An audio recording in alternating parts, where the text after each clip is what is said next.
नमस्कार मित्रांनो, खरं तर आजचा एपिसोड बघून तुमच्याही काळजाचा ठोका चुकला असेल यात काहीच शंका नाही.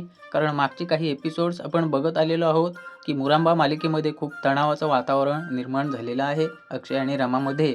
आणि आज सुद्धा जे काही घडले ते बघून प्रश्न पडतो की नियतीला नेमकं काय हवंय. रमा आणि अक्षय पुन्हा एकदा आमने सामने आलेले आहेत, पण यावेळी परिस्थिती खूप वेगळी आणि तितकीच नाजूक आहे. एकीकडे जीवापाड प्रेम आणि दुसरीकडे 7 वर्षांचा दुरावा या कात्रीत सापडलेली रमा आता काय निर्णय घेणार? ती खरंच सत्याचा सामना करेल की पुन्हा एकदा पळून जाईल? याच प्रश्नांची उत्तरे शोधण्यासाठी आणि आजच्या भागाचे सविस्तर विश्लेषण करण्यासाठी मी तुमच्या सर्वांचे मनापासून स्वागत करतो आपल्या लाडक्या यूट्यूब चॅनलवर, ज्याचं नाव आहे 45 मराठी. मित्रांनो, जर अजूनही तुम्ही आपल्या चॅनलला सबस्क्राईब केलं नसेल तर लगेच करा, कारण मुरांबा मालिकेचे असेच डीप आणि इंटरेस्टिंग रिव्ह्यूज आम्ही तुमच्यासाठी रोज घेऊन येत असतो. चला तर मग जराही वेळ न घालवता आपण आजच्या या अत्यंत महत्त्वाच्या भागाचे विश्लेषण सुरू करूया. आजच्या भागाची सुरुवातच मुळात एका थरारक प्रसंगाने झाली. मकर संक्रांतीच्या दिवशी अक्षयने ज्या पद्धतीने माही आणि स्वरासाठी तिळगुळ दिला होता, तो प्रसंग ताजा असतानाच आज अक्षयने जो काही निर्णय घेतला तो पाहून मला तरी वाटतं की अक्षय आता आर या पारच्या लढाईसाठी तयार झालेला आहे. दर्शकांनो, रमा स्वतःच्या गाडीने निघाली असताना अक्षय तिचा पाठलाग करतोय हे दृश्यच मुळात खूप काही सांगून जातं. मला इथे अक्षयची जिद्द प्रकर्षाने जाणवते. तो आता शांत बसणारातला नाही. जेव्हा तो ओव्हरटेक करून रमाची गाडी थांबवण्याचा प्रयत्न करतो तेव्हा रमाच्या ड्रायव्हरची झालेली चिडचिड स्वाभाविक होती, पण त्याहून महत्त्वाचं होतं ते रमाचं रिॲक्शन. अक्षयला काही झालं असेल या विचारानेच रमाला जो धक्का बसला तो तिच्या चेहऱ्यावर स्पष्ट दिसत होता.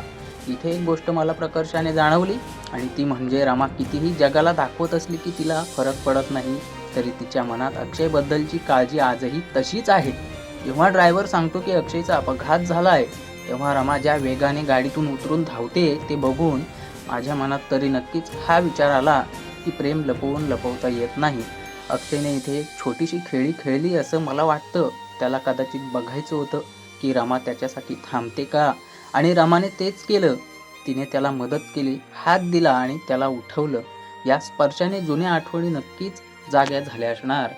शशिकांत मुकादम जेव्हा अक्षयवर उपचार करत असतात तेव्हाचा प्रसंग मालिकेच्या दृष्टीने खूप महत्त्वाचा वाटतो मला. रमाने अक्षयला सुनावले की तुम्ही माझ्या मागे का आलात, पण अक्षयचे उत्तर खूप लॉजिकल होते. जर रमाला खरंच काही वाटत नाही तर ती इतकी का घाबरली, तिने गाडी का थांबवली? इथे अक्षयने रमाला तिच्याच प्रश्नांच्या जाळ्यात अडकवलंय असं मला वाटतं. पण या सगळ्यात खरी बाजी मारली ती स्वराने.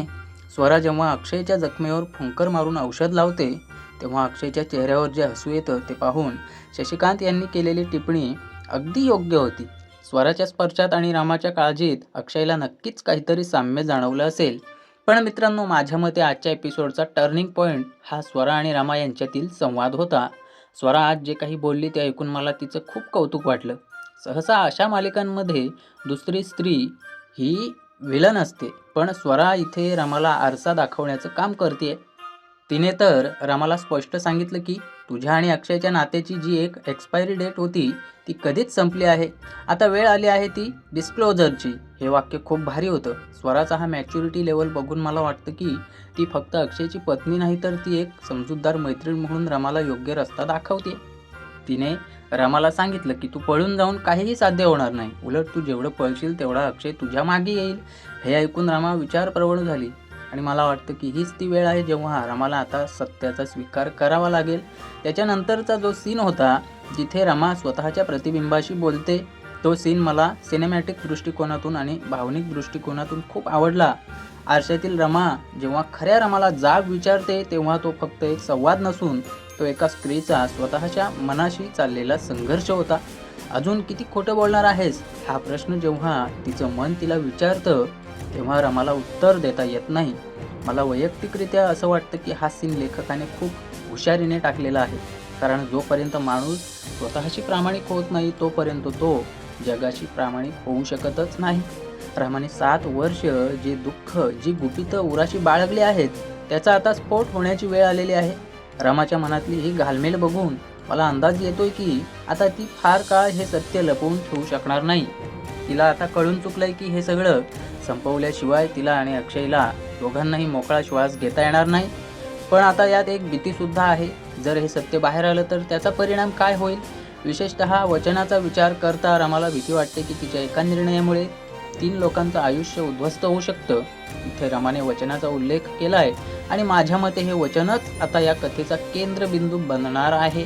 हे वचन नक्की काय आहे आणि ते कोणाला दिलं याचा उलगडा जेव्हा होईल तेव्हा मालिकेत खूप मोठा ट्विस्ट येईल असं मला वाटतं. दुसरीकडे साई आणि संध्या यांच्यातील संवाद सुद्धा खूप काही सूचित करतो.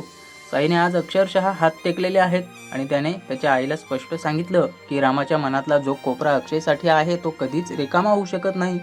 साईचं हे बोलणं ऐकून मला त्याच्याबद्दल थोडी सहानुभूती वाटली. पुढे तो म्हणतो की 7 वर्षांपूर्वी तो कोपरा प्रेमाने भरला होता, तो आता पुन्हा मिळवणं अशक्य आहे. हे वास्तव त्याने स्वीकारलंय. पण संध्या ही गोष्ट स्वीकारायला तयारच नाही. तिचा राग, तिची चिडचिड पाहून मला दाट शक्यता वाटते की ती आता काहीतरी मोठं षडयंत्र रचेल. ती रागाच्या भरात रामाला जाब विचारायला गेली. तिला का गुंता वाढवतेस असं विचारलं, पण तिच्या डोळ्यातला राग सांगत होता की रामाला ती सहजासहजी सोडणार नाही. संध्याचा हा आक्रमक पवित्रा भविष्यात रामा आणि अक्षयच्या मार्गात मोठे अडथळे निर्माण करू शकतो. कदाचित त्या दोघांना आणखीन एक मोठा शत्रू इरावतीसारखा समोर उभा राहू शकतो. मला वाटतं की संध्या कदाचित साईचा वापर करून किंवा इतर काही मार्ग वापरून रमावर दबाव आणण्याचा प्रयत्न करेल. एपिसोडच्या शेवटी जो सीन झाला तिथे अक्षय चंद्राकडे बघून रमाची आठवण काढतोय आणि रमासुद्धा चंद्राकडे बघतीये. तो सीन खूप रोमॅन्टिक आणि सिम्बॉलिक होता. दोघेही एकाच चंद्राकडे बघतायत. याचा अर्थ त्यांचे शरीर जरी वेगळे असले तरी त्यांची मनं अजूनही एकाच धाग्याने जोडलेली आहेत. अक्षय मनापासून ईश्वराला साकडं घालतोय की त्याने रामाने आता तरी सगळं कबूल करावं. आणि आश्चर्याची गोष्ट म्हणजे रामाच्या मनातही तोच विचार येतोय, मला आता गोष्टी सोप्या करायच्या आहेत. असं जेव्हा रमा म्हणते तेव्हा मला कुठेतरी आशेचा किरण दिसू लागतो. कदाचित उद्याच्या भागात आणि येणाऱ्या काही भागांमध्ये रमा अक्षयसमोर आपलं मन मोकळं करेल. पण इथेच एक छोटासा ट्विस्ट सुद्धा आहे. शेवटच्या सीनमध्ये रमा आणि अक्षय चहा पिताना दाखवलेले आहेत आणि तिथे रमा अक्षयला अचानक मिठी मारते. हा सीन फ्लॅशबॅक आहे की वर्तमानातला हे थोडं संदिग्ध आहे, संशयास्पद आहे. पण बघूया पुढे काय होतं. पण रमाने मारलेली मिठी ही प्रेमाची होती की काहीतरी लपवण्याची होती. माझा अंदाज आहे की रमाला कदाचित काहीतरी असं दिसलं असावं किंवा काहीतरी अशी परिस्थिती निर्माण झाली असावी ज्याच्यामुळे तिने अक्षयचं लक्ष विचलित करण्यासाठी त्याला मिठी मारली. किंवा असंही असू शकतं की ती भावनांचा अतिरेक होऊन त्याला बिलगली. पण काहीही असो, अक्षयचा गोंधळलेला चेहरा पाहून हे नक्की त्यालाही कळत नाही की रमाला अचानक काय झालंय. आजच्या या एपिसोडमधून आपल्याला खूप काही शिकण्यासारखं आहे. पहिलं म्हणजे नात्यातली ओढ ही काळाच्या पलीकडची असते. 7 वर्ष दूर राहूनही अक्षय आणि रमाचं प्रेम कमी झालेलं नाही, उलट ते अधिक घट्ट झालंय. दुसरं म्हणजे सत्याचा सामना करणं कठीण असतं, पण ते आवश्यक असतं. स्वराच्या भूमिकेतूनच हे सिद्ध होतं. हे दिसून येतं की गुंतागुंत सोडवण्यासाठी संवादाची आणि पारदर्शकतेची गरज असते. आणि तिसरा महत्त्वाचा मुद्दा म्हणजे आपल्या मनाचा आवाज. रमाने जेव्हा स्वतःच्या प्रतिबिंबाशी संवाद साधला तेव्हा ते सिद्ध झालं की आपण जगाला फसवू शकतो पण स्वतःला नाही. या भागाचं जर मला एका वाक्यात वर्णन करायचं असेल तर मी म्हणेन की हा भाग सत्याच्या शोधाचा आणि आत्मपरीक्षणाचा होता. आता प्रश्न उरतो तो पुढच्या वाटचालीचा. रमा खरंच सगळं सत्य सांगेल का, की संध्या काही नवीन डाव टाकेल, काही खरंच बाजूला होईल की साई खरंच बाजूला होईल की त्याचा वापर केला जाईल. आणि सर्वात महत्त्वाचं म्हणजे स्वरा या त्रिकोणात आपली जागा कशी शोधेल. या सर्व प्रश्नांची उत्तरं आपल्याला येणाऱ्या भागांमध्ये मिळतीलच. माझा वैयक्तिक अंदाज विचाराल तर मला वाटतं की रमा आता सत्याच्या जवळ पोहोचत चालली आहे.